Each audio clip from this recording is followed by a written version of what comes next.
Well, hey, all you viewers to Play Later, how we doing today? Whew, we got a weird one for you. We really seriously do.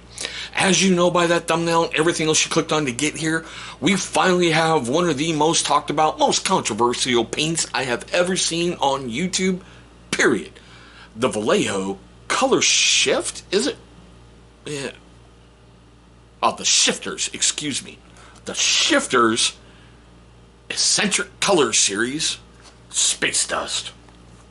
Okay, I first heard about all this mess way back when Sword and Steel got hit with a cease and desist order, and I was like, what the heck? And I started looking into a whole bunch of stuff, and I don't care whatever's happening between Vallejo and Green Stuff World, don't care. It was a while ago, don't care, nothing to do with me. But the fact that, like, when, what was it, DuPont, a couple decades ago, came out with Chroma Illusion Paint, where how the sun hits your paint, how things turn, I thought to myself, that might be interesting. Like, my better half is very much into dragons. And she picked up some of those really, really big Dungeons and Dragons Raw Partha miniature ones. You know, the big, huge plastic kits that come pre-primed and you can paint yourself. I thought maybe for scales, that might be interesting to have color-shifting scales. Or for some big, huge monsters.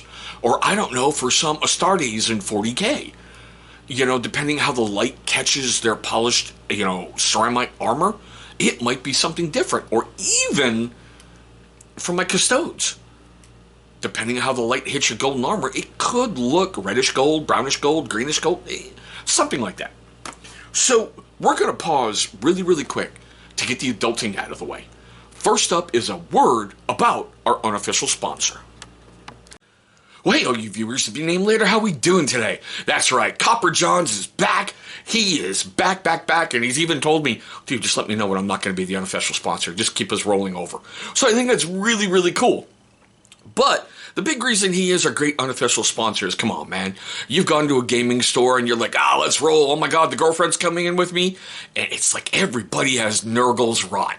The stench with some gamers is ungodly.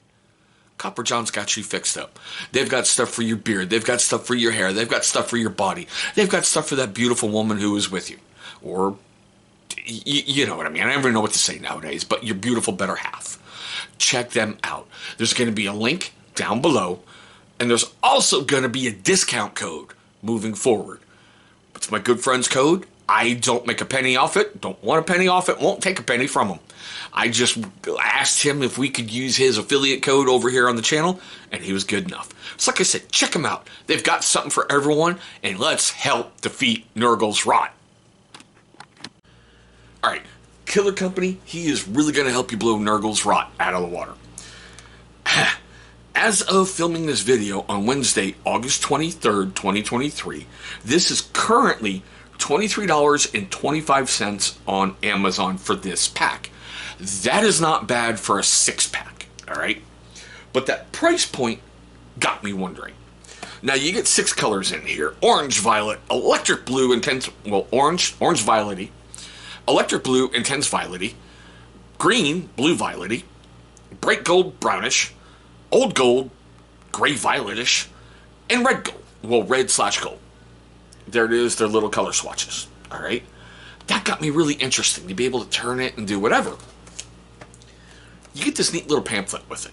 Now, granted, these are designed to be pumped through an airbrush.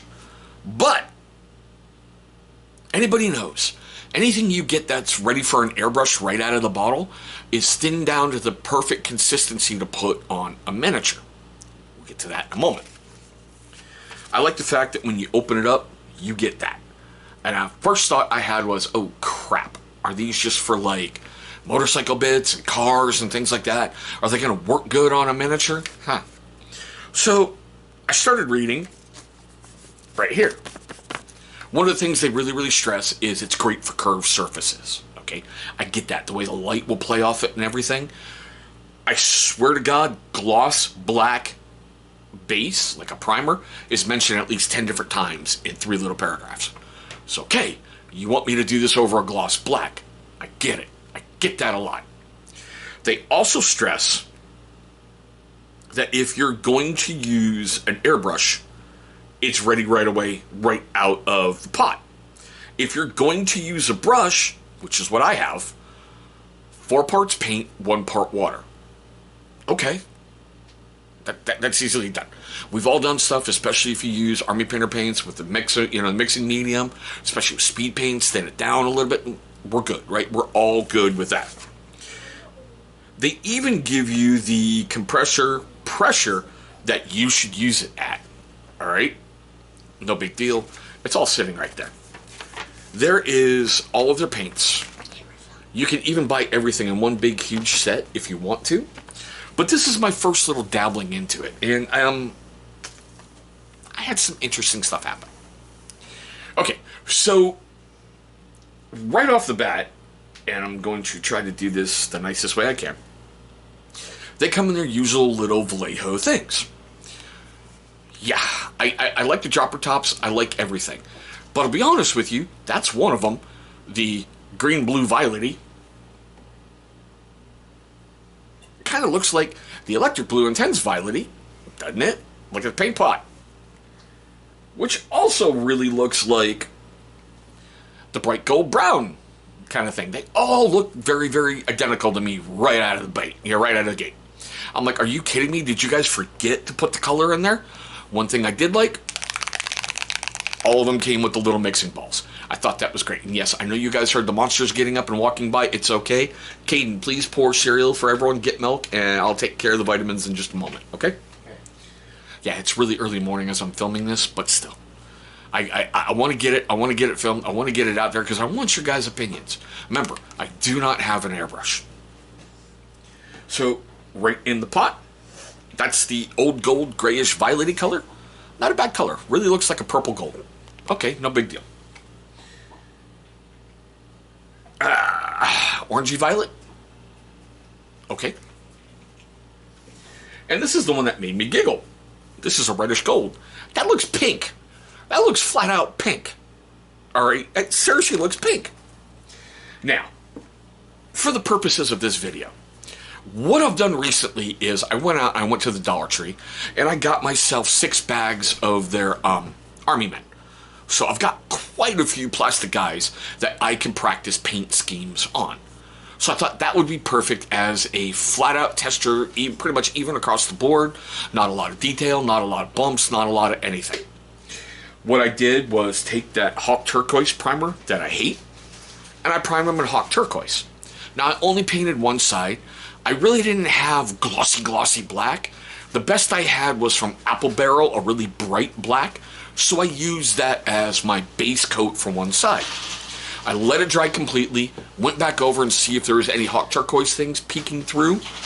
If there was, I hit them with another coat of black, let it dry. Now, before I even put any of this shifter, I'm gonna make sure I'm saying the right word, don't want to get sued. Before I put any of these shifter paints on my miniature, I went to YouTube. Alright, I flat out went to YouTube. I watched 2 videos. I watched one guy with an airbrush, and I went, holy F-bomb, that looks amazing. Then I watched another guy with a brush, and he built up small layers over time. Which, okay, I'm good with. Only go one way, let it dry, then go another way, let it dry, go another way, let it dry, and build it up slowly, so that way you're not overflowing things. Alright, cool. Alright. I was shocked when initially applying a lot of these, they looked the same, identical color to me. They really, truly did. They looked a flat out metallic green. But the first one up after a couple coats, now remember, no airbrush. This is their blue violet-y. I don't know how well you can see it. It really looks greenish to me. Alright? And there's even some on the back. I went over a couple times just for fun. As you can see, the Hawk Turquoise base. I don't know.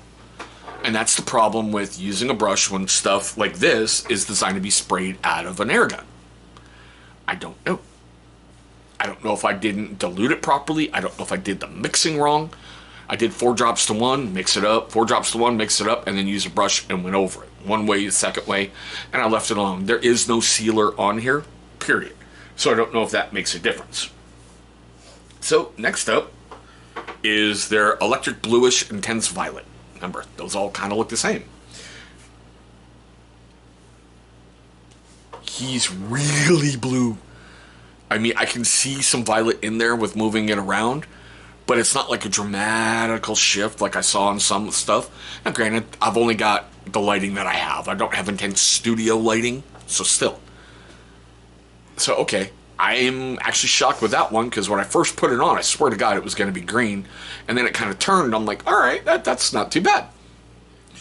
I can see something like that for maybe my Stormcast Eternals, for like some character figures, to really make some blue pop on their badges. I can see that. Next up, we have a bright goldish brown. Okay. That's green. I can see some parts on here when I'm turning it, which is really weird how the light catches it, where I catch brown, but I don't really get any gold in there. Maybe it's like an old gold kind of thing. I can't remember what the army painter called it out of their speed paint range, but it's like a greenish gold. That's what it kind of reminds me of, but I can kind of see some brown. I don't know if you guys can, but just rotating around up here, I can kind of see it. Okay, I'm not overly impressed with that one. Now, here is their old gold gray violety. Looks really purplish in the thing, right? That's what it looks like. Now, granted, as I'm moving it here, I see more purple in the screen than I do on the miniature itself. It looks really greenish in a lot of areas to me. It really, really does. But hopefully you can see that. Alright, we're down to the last two. An orangey violet, which basically look copperish to me. Seriously, it really looks copperish. See, a lot of these are looking flat out greenish to me. But I don't know, I can catch some parts of it. And I'm not sure if that's where the pigments settled. I don't know. This is my first experience. You know, with me going, did I do something wrong? Did I not, dilute it properly? Did I not do everything right? But it's still best to show the mistakes in my first impressions of these guys. I will come back at a later date with a different video when I do some things a little differently. Maybe even invest in an air gun and see how that goes. But still. Now, the star of the show. Red gold, or as I'm calling it, pink.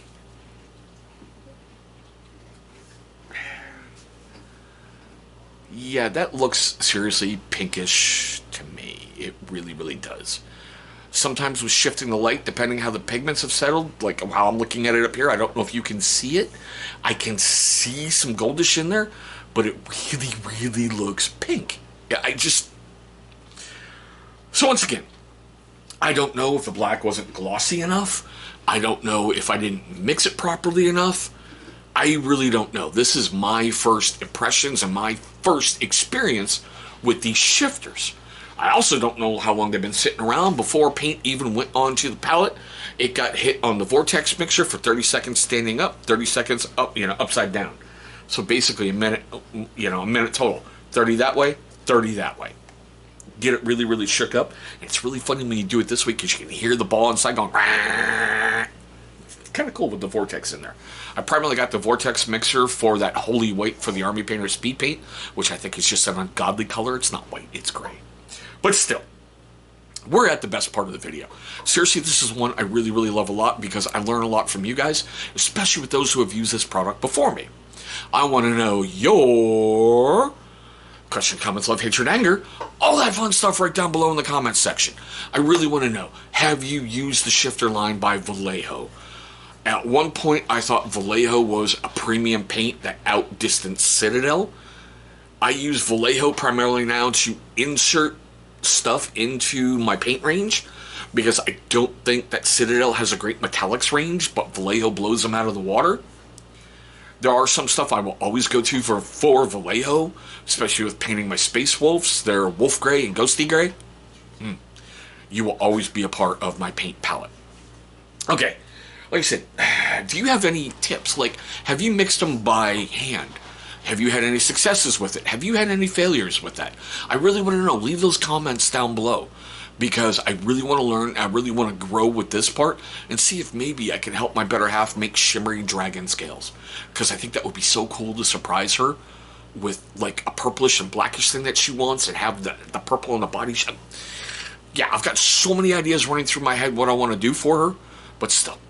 Okay, now, if I made you laugh, made you cringe, made you cry, made you do any of that whilst filming this video, and I'm pretty sure that I did, please hit that big old thumbs up.